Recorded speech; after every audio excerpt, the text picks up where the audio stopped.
noches. Buenas noches. Muy buenas noches. Oiga, parece que esa es la tercera vez que reaccionan los hermanos de acá. Estamos contentos de estar acá. De verdad ha sido una linda experiencia estos días que hemos estado por acá. Nos hemos gozado. Quisiéramos una vez más pedirle al Señor que nos acompañe al estudiar su palabra. Oremos. Padre nuestro que estás en los cielos, te damos gracias porque nos permitiste concluir un día más. Y qué manera tan maravillosa de poder concluir el día que en tu casa de adoración. Te damos gracias porque sabemos que has aceptado nuestras voces en adoración. Ahora solo te imploramos que al estudiar tu palabra seas tú quien nos hable a través de tu Santa Biblia. Y que por favor apartes cualquier distracción, que nada ni nadie se interponga entre tu mensaje y nuestro corazón. Lo pedimos en Jesús. Amén. Quisiera mostrarles algo, no sé si tienen las vistas listas ya. Acá ustedes tienen el escudo del pastor Pimentel. El pastor de esta iglesia tiene un nombre muy especial. Y si el pastor Pimentel le hubiese gustado averiguar un poquito más acerca de su árbol genealógico y buscar el escudo real del apellido Pimentel, pues encontraría este. Nos diría el origen, qué significan las hojitas, qué significan los colores, etcétera, etcétera. Y después encontré el siguiente escudo, que es el del pastor Ruiz. Y usted puede ver ahí entonces el escudo del pastor Ruiz tiene un león, un árbol, no sé en realidad lo que signifique, pero yo sé que el pastor Ruiz, si tiene tiempecito, a lo mejor va a dedicar un poquito de tiempo para investigar, pero un escudo muy especial. Sin duda alguna, no podíamos dejar afuera el del pastor Castillo. El color rojo, una torre, una construcción, un árbol con muchos frutos. ¿Será algún significado de lo que los Castillos logran hacer en su transcurso de su vida? No sé, yo creo que sería lindo investigar un poquitico, ¿no? Y después tuve la curiosidad de buscar el mío, Ramírez. Y dije, vamos a ver qué encontramos en el Ramírez. Gracias a Dios que no salió un gatito ni un pajarito, ¿verdad? Encontramos ahí un león, un árbol, y nuevamente el color rojo y unas X que quién sabe qué significa. Y si, querido amigo, si tú tomas tiempo para buscar tu apellido, tú encontrarás entonces el escudo que representa a tu familia. Pero algo interesante acerca de nuestra familia es que a todo el mundo le gusta tener a alguien importante en su familia, ¿no es cierto? En sus antepasados. ¿Sí o no? Si alguien tiene un antepasado que hizo una desgracia, ese ni lo mencionamos. Si fue un asesino, lastimosamente cometió un error, si fue alguien que extorsionó al gobierno, ni lo mencionamos. Pero si es alguien que nosotros pensamos que es importante, tenemos que mostrarlo y decir, no, ese sí, ese es mi abuelo, ese fue mi tío, y ese fue, ¿sí o no? Es más, los que tenemos apellidos hispanos, queremos ir hasta ver si llegamos a la reina de España o al rey de España. No, tiene que ver algo ahí de realeza, ¿no? Y lo interesante del caso es que nosotros acá en Latinoamérica, nosotros somos una mezcla de un poquitico de todo, ¿no es cierto? Un poquitico ¿cierto? El apellido pues obviamente viene de España, pero pues, cuando nosotros vemos de dónde descendemos, nos damos cuenta que tenemos un poquitico de todo. Y a mí me gustaría pensar, ¿no?, que la descendencia nuestra no determina quién soy yo. Pero, lastimosamente, el ser humano no es así. El ser humano se avergüenza de los errores del pasado. El día de ayer hablamos acerca de lo interesante que ha sido para el ser humano y la pasión de poder regresar al pasado para dejar de hacer algo que hemos hecho en el pasado que nos está afectando en el presente para que no suframos en el futuro, ¿no es cierto? Entonces, llegamos a la conclusión que no podemos regresar al pasado. Entonces algunos, como no pueden regresar al pasado, lo que hacen es tratan de quitar esas partes que nos avergüenzan para que nunca salgan en nuestro presente, ni mucho menos en el futuro. Yo estoy interesado en saber de dónde proviene mi familia. ¿Saben ustedes que a pesar que nací en El Salvador, de padres salvadoreños, de abuelos salvadoreños, mi bisabuelo nació aquí en Monterrey, México?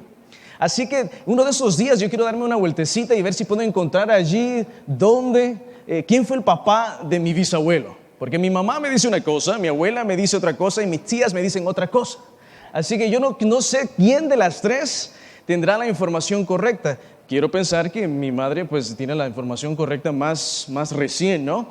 Pero si se presenta la oportunidad, yo quiero ir. Me dicen que acá en Monterrey hay una maquinita donde uno puede poner allí la información y después le sale el papelito. Le digo, sí, pero mi bisabuelo nació en los 1880 y algo y murió en 1980 y algo. Murió de 106 años, ¿pueden creerlo? Y por ahí me dicen que él anduvo luchando junto con Pancho Villa en la Revolución Mexicana. Así que yo creo que por eso no querían decir que mi abuelo venía de Monterrey, porque dicen, no, revolucionario, el señor y qué sé yo. Pero yo no me quiero avergonzar, si fue revolucionario, hizo sus cosas, pobrecito. Lo que sí sé, que él aceptó el evangelio, entregó su vida a Cristo Jesús, llegó a ser un misionero, y es por eso que desciende y va hacia el centro de América, donde entonces se enamora de una linda dama, se casa, sale mi abuelita y después mi mamá, y obviamente nací yo, ¿no?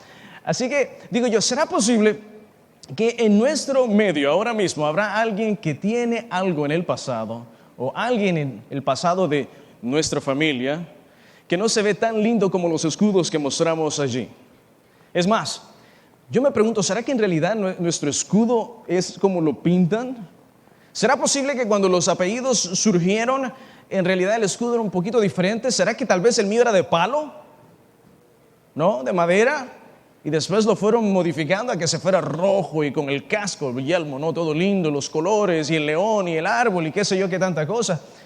La Biblia me dice que hay alguien sumamente especial para mí, espero que para ti también, que tiene un escudo que no tiene las cosas lindas que nosotros queremos encontrar en nuestro escudo. La Biblia me habla de alguien que tiene en su línea genealógica personajes e individuos que dejan mucho que desear. Sin embargo, no se avergüenza de que existan y que aparezcan en la Escritura. Si tienen sus Biblias, por favor, abran sus Biblias en el libro de Mateo, en el capítulo 1, versículo 1 en adelante, y vamos a leer lo que la Biblia nos dice acerca de la genealogía más extraordinaria que haya yo leído en alguna vez. Vislumbres del amor de Dios a través de la misericordia de Dios. ¿Será que nosotros podemos encontrar acá en este árbol genealógico de Cristo vislumbres de su amor? Dice así la palabra del Señor, San Mateo capítulo 1, versículo 1 en adelante. Libro de la genealogía de Jesucristo, hijo de David, hijo de Abraham. Abraham engendró a Isaac, hablamos ayer un poquitico de eso, ¿se recuerdan? Isaac a Jacob, Jacob a Judá y sus hermanos. Y Judá engendró ¿de quién? De Tamar a Farés y a Sara, Farés y a Esrom, y Esrom a Aram. Hacer una pausa ahí por un segundo. Es interesante notar que cuando nosotros empezamos a leer, aparezca una dama en el árbol genealógico de Cristo Jesús. ¿Por qué? Porque la oración que hacían los judíos en aquel entonces era: Señor, gracias te doy porque no soy esclavo, gracias te doy porque no soy gentil, y gracias te doy porque no soy mujer. ¿Puedes tú creer eso? Esa era la oración que hacían todos los días los hombres judíos. Damas, ¿cuántos de ustedes les gusta esa oración? ¿Cómo les gustaría que su marido todas las mañanas se levantara y se pusiera a la par suya? Señor, gracias que no soy esclavo, gracias que no soy un gentil y gracias que no soy una mujer. ¿Cómo se sentirían si su esposo hiciera esa oración todos los días al levantarse en la mañana? Le da un cacerolazo, dice ahí la señora. Sin duda alguna, los judíos eran muy orgullosos de presentar las cosas extraordinarias de su pasado. Que hubiese una línea real, buscar algo extraordinario. Y siempre los nombres eran masculinos. Es más, nosotros leímos ayer en las Sagradas Escrituras y empezamos a leer la genealogía, ¿se recuerdan? Y Set y Enoch, y seguimos leyendo y en ningún momento apareció una dama. Sin embargo, en el Nuevo Testamento, cuando leemos y empezamos a leer la genealogía de Cristo, nos encontramos personajes extraordinarios como Abraham, el padre de la fe, y encontramos nosotros ahí a Isaac y Jacob y Judá, pero de repente encontramos a Tamar. ¿Y quién fue Tamar? ¿Se recuerdan ustedes? ¿Quién fue Tamar? Tamar es una persona muy especial para el señor Judá. Si ustedes no se recuerdan la historia, déjenme recordarle. Judá tenía ¿cuántos hijos? 3. Y el primer hijo se casa con Tamar, pero el individuo era muy, pero muy malo, pero tan malo que entonces él muere. Después que él muere, la tradición judía decía que si un hermano moría y la esposa no tenía descendencia, entonces el siguiente hermano, el hermano menor, tenía que casarse con la hermana, ¿no es cierto? Así que entonces el segundo hermano se casa. Y entonces, después de casarse, lastimosamente por sus desviaciones morales, él también muere. Y la pobre Tamar se queda sin descendencia también. Entonces, padres de los que están aquí, si usted da el primer hijo y se casa con esa dama y se muere, y le da el segundo hijo y se casa con esa dama y se muere, ¿cuántos de ustedes le darían el tercer hijo? Ninguno, ¿verdad? Pues Judá es lo que hizo, dijo, no le voy a dar mi tercer hijo porque va y le doy mi tercer hijo y entonces muere.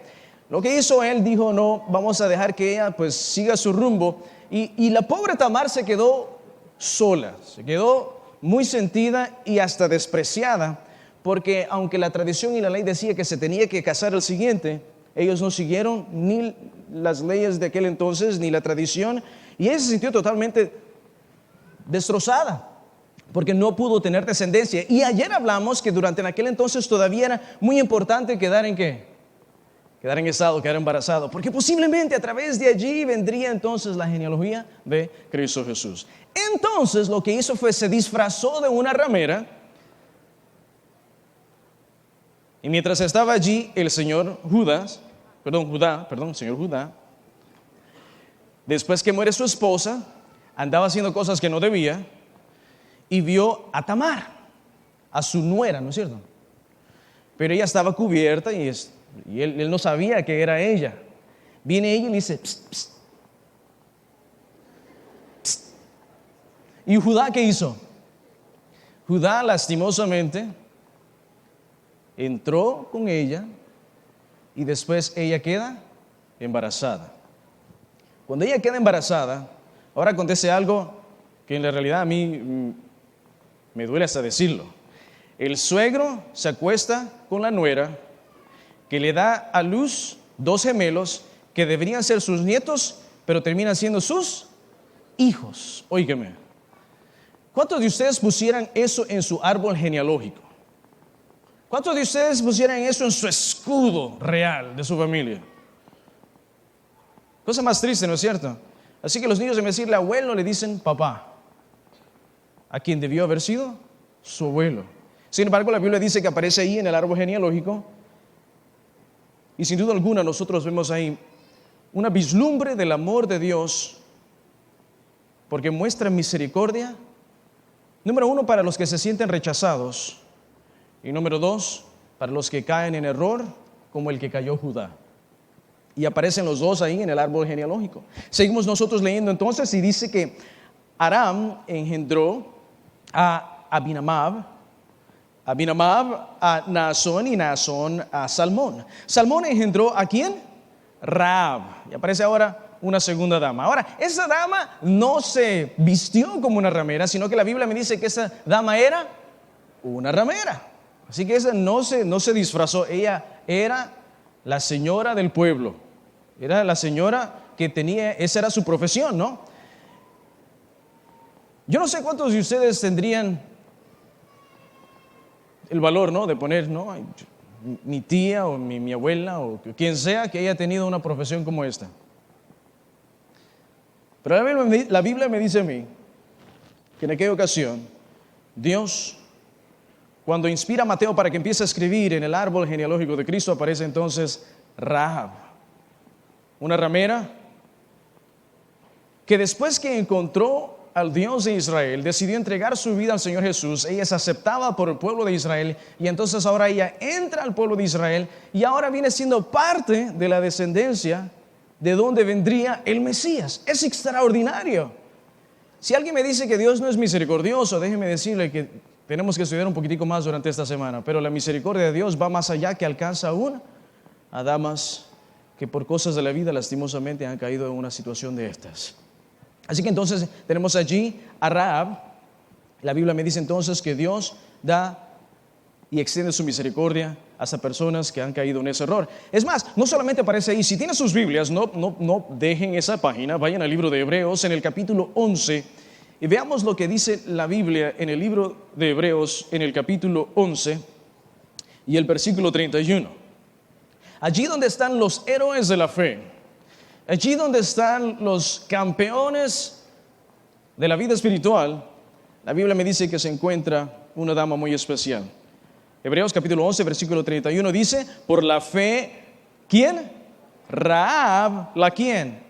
La prostituta no pereció juntamente con los desobedientes, habiendo recibido a los espías en paz. Pregunto, wow, ¿se cree que el libro de Hebreos fue escrito por Pablo? Imagínense, fue tan cauteloso que entre los grandes héroes dice, tenemos que poner a esta mujer porque era una mujer de fe, después que hubo una conversión en su vida. Y regresando al libro de Mateos, entonces tenemos ahí a esta dama. Pero sigamos leyendo. En el mismo versículo 5, Booz engendró de Ruth a Obed y Obed a Isaí. Ruth, ¿quién fue Ruth? ¿Se recuerdan ustedes de Ruth? Ruth la moabita. ¿Y quiénes eran los moabitas? ¿Se recuerdan ustedes de los moabitas? Si en caso se les ha olvidado, déjenme recordarle. Y muchachos, pongan atención a esto. Esto en realidad hasta da pena decirlo. Se encontraba una ciudad que se llamaba Sodoma y Gomorra. Allí encontraba un caballero que se llamaba Lot, que tenía a su esposa y sus 2 hijas, ¿no es cierto? Entonces la historia nos dice que lastimosamente la esposa de Lot miró hacia atrás y se convirtió en sal. Y la hija mayor de Lot le dice a la hija menor, oye, no tenemos descendencia. Vamos a emborrachar a papi para tener relaciones con papi para que entonces tengamos hijos con papi. Oye, eso se me erizan los vellos solo de pensar lo que estaba pasando en la mente de estas señoritas. Habían pasado tanto tiempo en Sodoma y en Gomorra que como que habían perdido. Ya ellos habían perdido la noción de lo que es ser puro y lo que es esperar en Dios y confiar en Dios.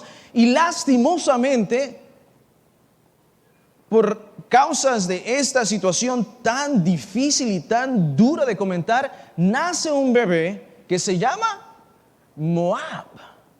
Y los moabitas, déjeme decirle, lastimosamente empiezan a decaer y van a una situación tan horrible que después ustedes pueden ver la historia, que es tan gráfico que no podemos decirlo porque estamos en las pantallas y hay niños que pueden estar viendo a través de la pantalla de la red internacional. No puedo decir lo que hicieron esos moabitas. Lo que sí les puedo decir que era tan, pero tan duro que miren lo que el Señor hace con ellos. Deuteronomio 23, 1 al 3. Deuteronomio capítulo 23, busquen conmigo por favor. Deuteronomio capítulo 23. Versículo 1 en adelante. Dice así: no entrará en la congregación de Jehová el que tenga magullados los testículos o amputados su miembro viril. No entrará bastardo en la congregación de Jehová, ni hasta la 10ª generación. No entrarán en la congregación de Jehová. Y mire versículo 3. No entrarán, ¿qué dice la Biblia? Amonita ni moabita. Los moabitas no entrarán y serán parte del pueblo de Dios por un tiempo solamente. Mira lo que dice la Biblia: en la congregación de Jehová, ni hasta la 10ª generación de ellos no entrarán en la congregación de Jehová. ¿Para cuándo? Para siempre. Dios dice: hasta aquí con los moabitas, nunca más tendrán parte en mi hogar. No entrarán allí porque son demasiado malos. Pero la Biblia me dice a mí, en el libro de Mateo, al leer, que la misericordia de Dios sobrepasa la justicia de Dios. Ese es el secreto y el misterio más grande que el espíritu de profecía nos trata de explicar con la pluma inspirada, de que en realidad eso no se puede explicar, cómo la misericordia de Dios sobrepasa la justicia de Dios. Dios cambió de opinión. Dios cambió de opinión. ¿Cómo es posible que Dios hace un juicio y Dios dice: no entrarán para siempre los moabitas? Por lo que han hecho, de dónde descienden y cómo es que provienen, no hay lugar para ellos en mi pueblo.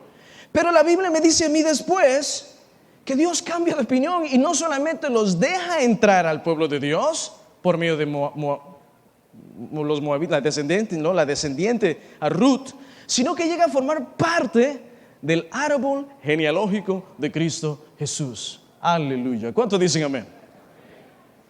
Es un Dios misericordioso, ¿no es cierto? Vislumbres del amor de Dios en el primer capítulo de Mateo. Lastimosamente la historia no se pone mejor, mis hermanos. Sigamos leyendo. Versículo 6. Isaí engendró al rey David, y el rey David engendró a Salomón, de la que fue mujer de Urías. Óigame, ¿por qué no puso Betsabé? Tuvo que decir engendró, leamos bien. El rey David engendró a Salomón, de la que fue mujer. Es como que dice la mujer de otro. Mateo es bien intencional. Escribe y dice, quiero que sepan que lo que aconteció aquí es un adulterio. Y si en algo, y si tienen duda, déjenme decir de quién era la esposa, el marido, ¿no? De quién era el marido de la señora. Y dice, engendró a Salomón de la mujer que fue de Urías. Yo no sé si yo diría eso. Yo no sé si diría eso. Pero la Biblia me dice a mí que Cristo no se avergüenza. Obviamente Dios inspiró a San Mateo, al apóstol Mateo, para que escribiera, y allí con lujo de detalle nos dice que David, el adúltero, ni siquiera da el nombre de la pobre mujer, pero nosotros sabemos que fue Betsabé, y Urías, los tres forman parte del árbol genealógico de Cristo Jesús. Pregunto, ¿es esos vislumbres del amor de Dios? ¿Es esos vislumbres del amor de Dios que nos muestra su misericordia para nosotros? No cabe duda, mis hermanos, que Dios es un Dios sumamente misericordioso que dice, no hay por qué esconderlo. La Biblia, mis hermanos y mis amigos, nos dice no solo las cosas buenas, sino también nos dice los errores que nuestros antepasados han cometido, para que nosotros podamos ver el plan de salvación y de redención. Y si Dios fue misericordioso con ellos y obró de una manera extraordinaria en sus vidas, nosotros el día de hoy aquí en Montemorelos podemos tener la certeza que Dios es misericordioso con nosotros y nos da la oportunidad de regenerar nuestra vida, de poder restaurar y de poder empezar una vida nueva y formar parte de la familia de Dios. Es algo extraordinario. Nosotros seguimos leyendo entonces en el versículo 16 y dice, y Jacob engendró a José, marido de María, de la cual nació Jesús, llamado el Cristo. Y ayer hablé un poquitico de María. ¿Quién fue María? ¿Quién fue María? Ahora nosotros la vemos como la mujer más extraordinaria de su tiempo, una dama digna de admirar. Pero en aquel entonces ella era una dama digna de admirar. Era una señorita que le llegó a decir a sus padres, una sombra vino y quedé embarazada, papá. Una señorita que lastimosamente tuvo que pasar toda esa tragedia. Sin embargo, nosotros sabemos que lo hizo porque ella era una señorita y una dama obediente. Aparece una mujer más en la genealogía de Cristo. Pero en los minutos que restan, yo quiero que nos concentremos un poquitico en la persona que en realidad se me erizan los vellos que aparezca en las Sagradas Escrituras. Y sobre todo en la genealogía de Cristo Jesús. En el versículo 10, San Mateo capítulo 1, versículo 10, dice, Ezequías engendró ¿a quién? A Manasés. Y Manasés a Amón y Amón a Josías. ¿Quién fue Manasés? Abran sus Biblias conmigo, por favor. En Segunda de Crónicas, en el capítulo 33. Segunda de Crónicas, capítulo 33, versículo 1. Vamos a leer juntos Segunda de Crónica 33, 1 en adelante. De 12 años era Manasés cuando comenzó a reinar, y 55 años reinó en Jerusalén. Pero, dice la Biblia, hizo solamente lo bueno ante los ojos de Jehová. ¿Dice así la Biblia? No. ¿Cómo dice? Pero hizo lo malo ante los ojos de Jehová. ¿Y sabía usted que ese es el rey más malo que ha existido en la historia? Y ahora verán por qué. Hizo lo malo ante los ojos de Jehová conforme a las abominaciones de las naciones que Jehová había echado de delante de los hijos de Israel. Alto. Esta mañana nosotros hablamos acerca de los gigantes, ¿no es cierto? Y esa gran batalla que hubo donde los filisteos cayeron ante las manos o los pies de los israelitas, porque los israelitas se mantuvieron ¿qué? Esperando que el Señor iba de una u otra manera a liberarlos, y lo hace a través de este jovencito llamado David. Luego nosotros nos damos cuenta que los israelitas pues conquistaron todos los reinos amorreos por su fidelidad, y Dios les dice: cuando entres a la tierra que yo te he dado, no hagas las abominaciones de los reinos que están allí.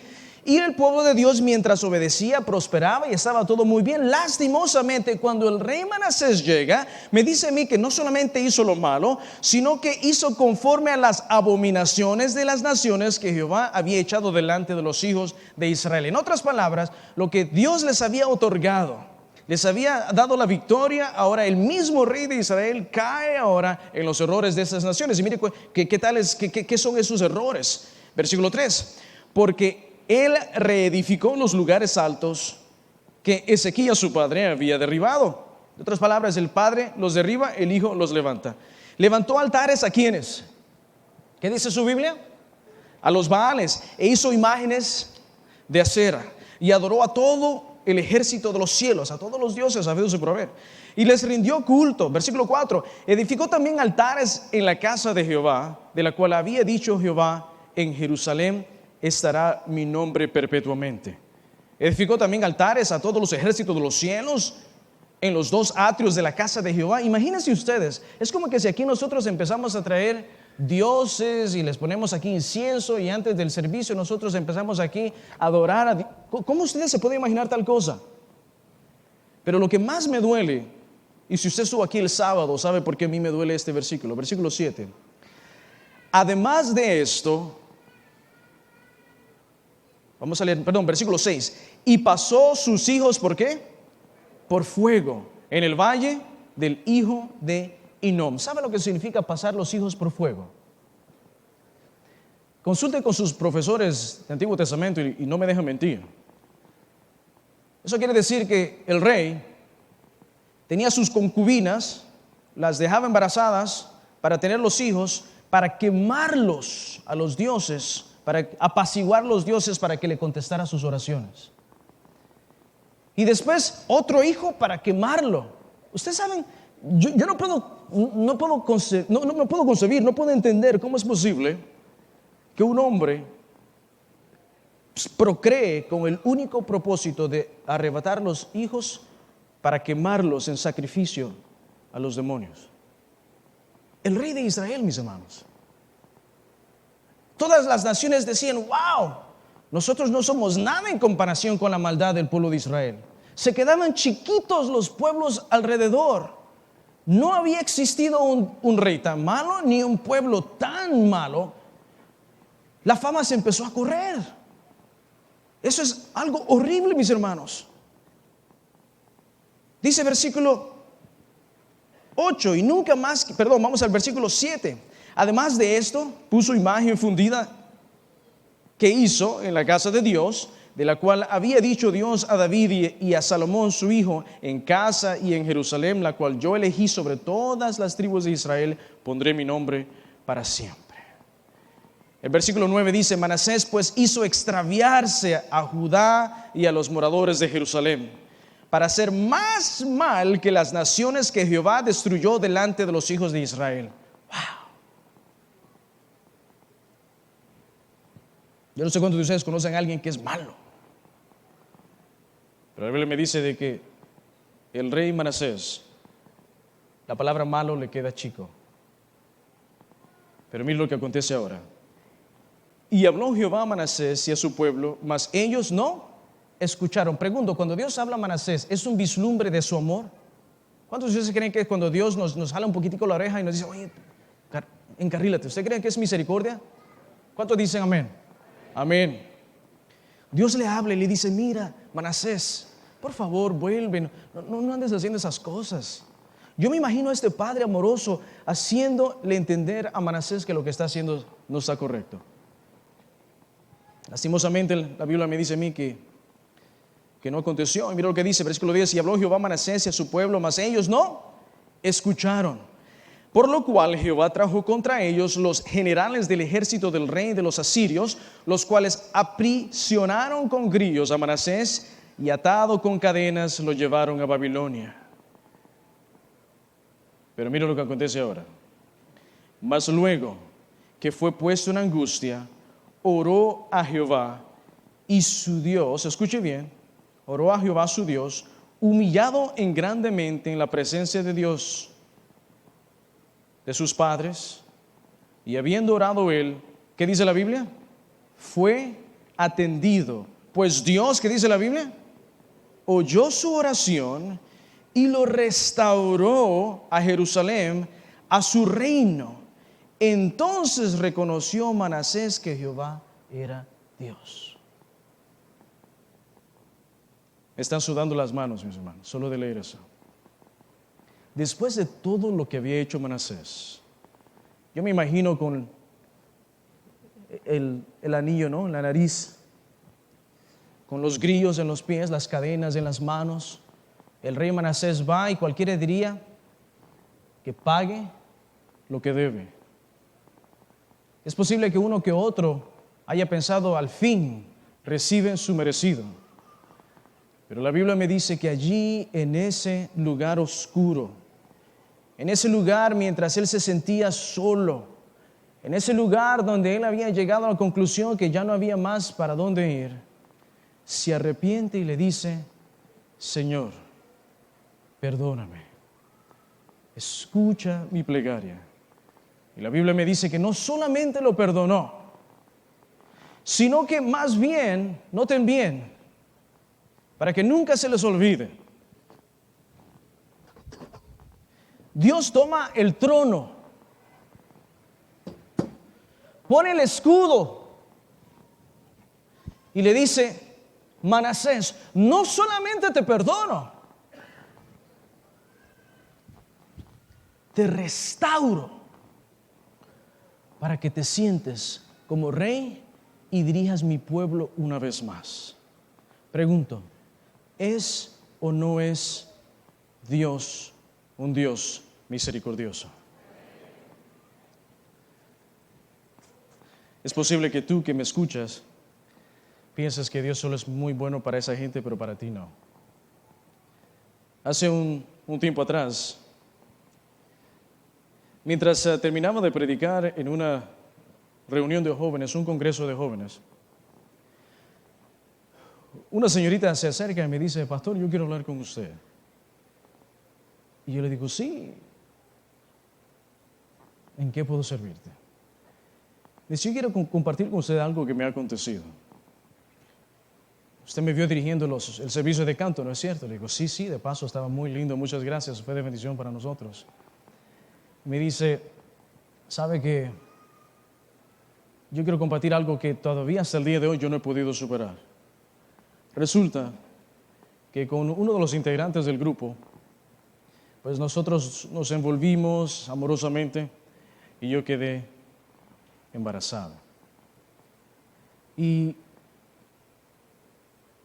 no sabía qué hacer, no quería decirle a mis padres, iba a ser un chasco para la iglesia.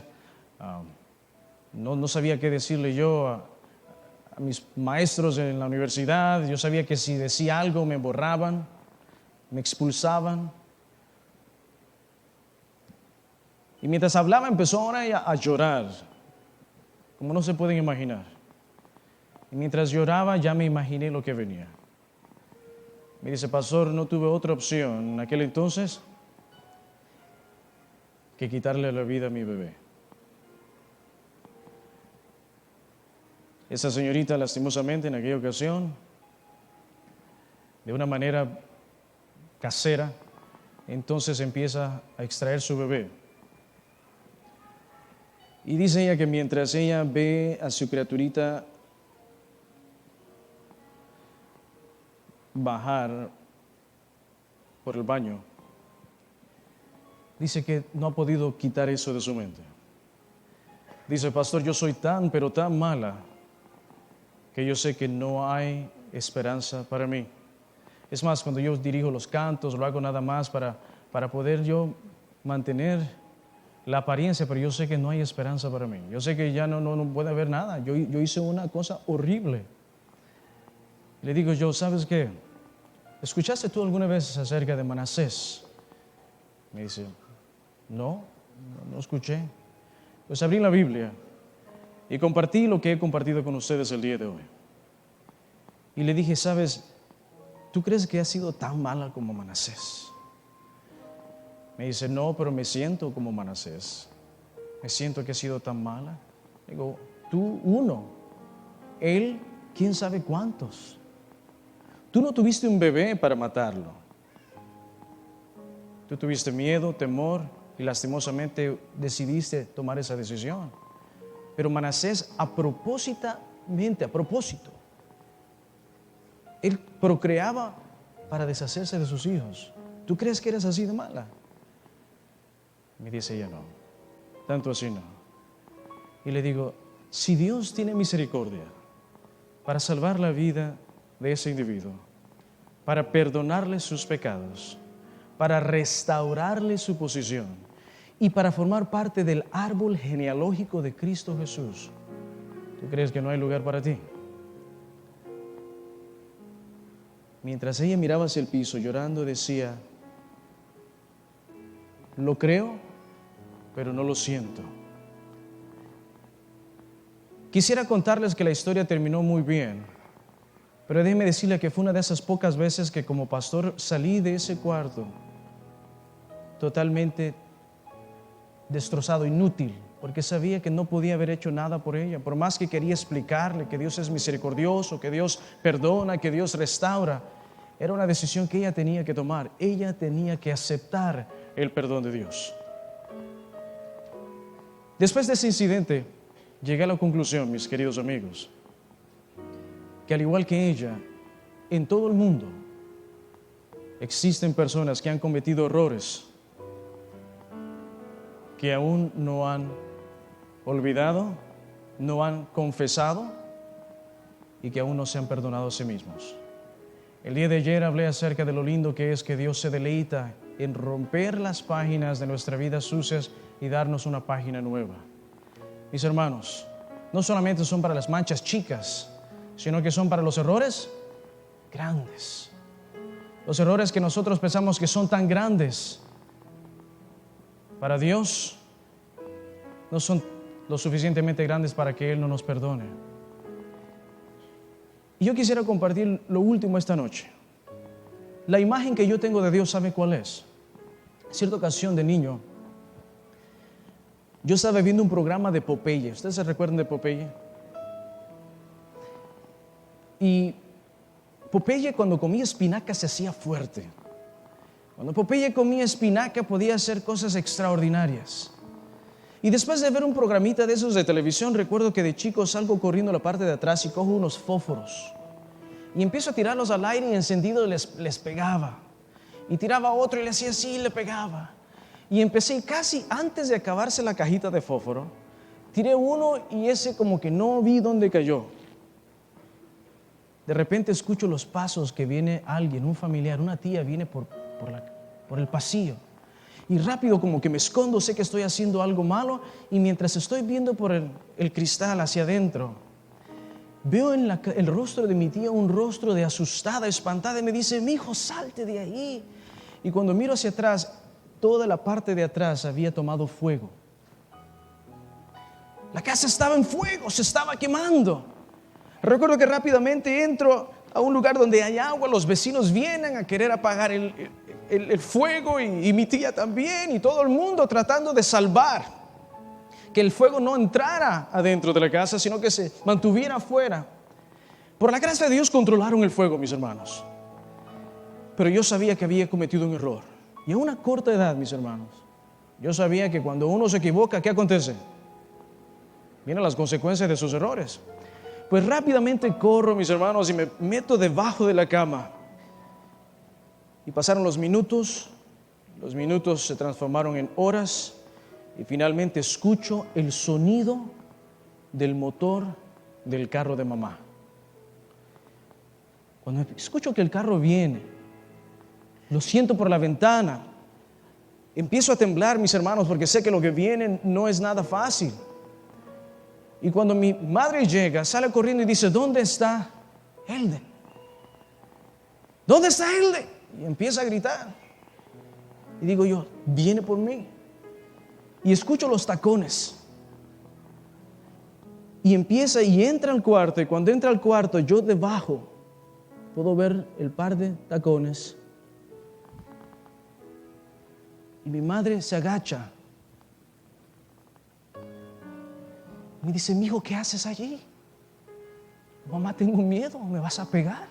Y dice: no, yo estoy gritando porque quiero ver que estés bien. Te quemaste, hijo, estés bien, ven. Y recuerdo que ella entra y me agarra la mano y me jala y me ve por todos lados y empieza a abrazarme. Y puedo ver que mi madre está asustada, está preocupada. Y dice: mi hijo, ¿estás bien?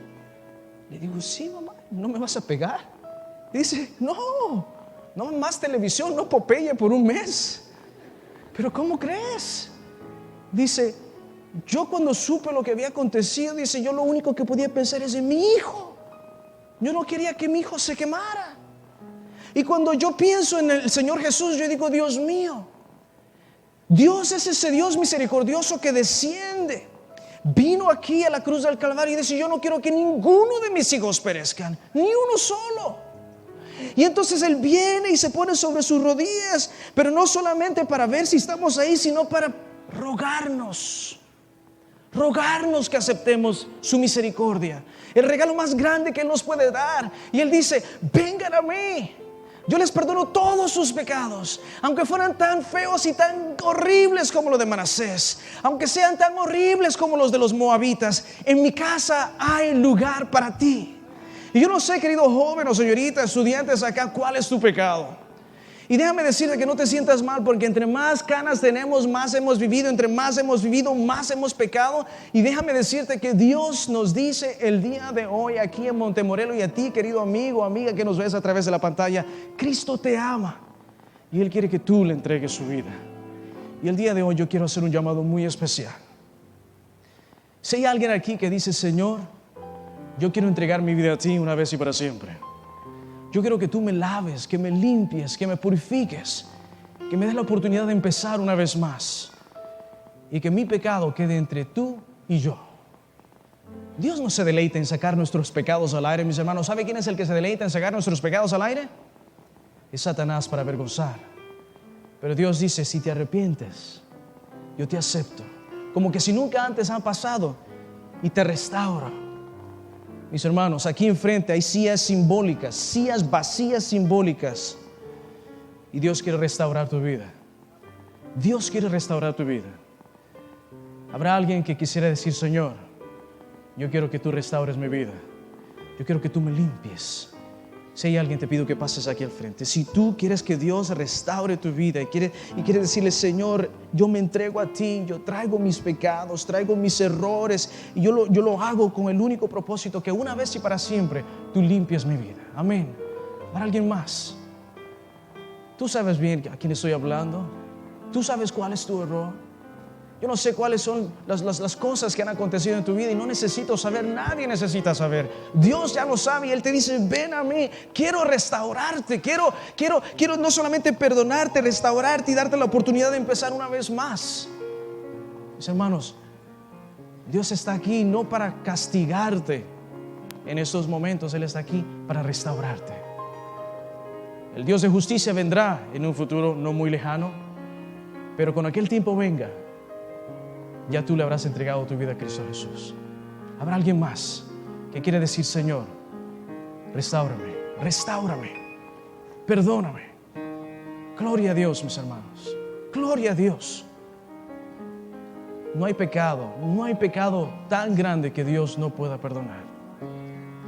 Y Dios te da la oportunidad a ti el día de hoy. Y como lo hemos hecho en las otras ocasiones, mis hermanos, yo bajo con ustedes, porque yo también, al igual que ustedes, necesito un Salvador. Les invito a que oren conmigo. Querido Padre que estás en los cielos, tu iglesia entera está aquí agradeciéndote por las vislumbres de tu amor que tú nos muestras, no solamente todos los días, sino en la historia de la propia genealogía de Cristo Jesús. Te damos gracias que tú no te avergüenzas de los errores que han acontecido en el pasado, sino que usas esos errores para que otros podamos darnos cuenta de que tu amor va más allá del entendimiento humano. Y Señor, en esta hora la iglesia de Montemorelos está en pie y está aquí al frente diciéndote gracias, gracias, gracias, porque en tu nombre sabemos que nosotros somos salvos.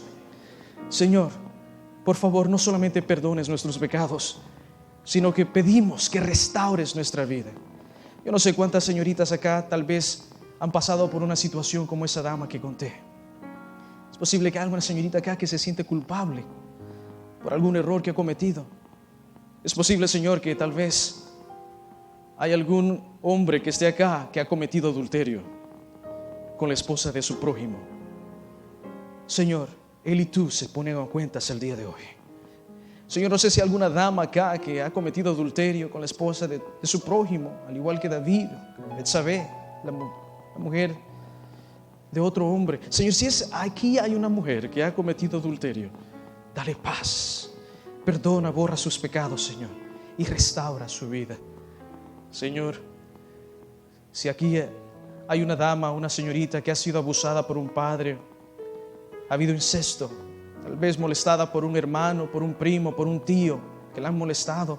Señor, si hay una señorita acá que se siente tan mal y pecadora, ayúdala a entender que no fue su culpa. Dale paz, restaura su cuerpo, restaura su mente, que pueda hacer su vida, Señor.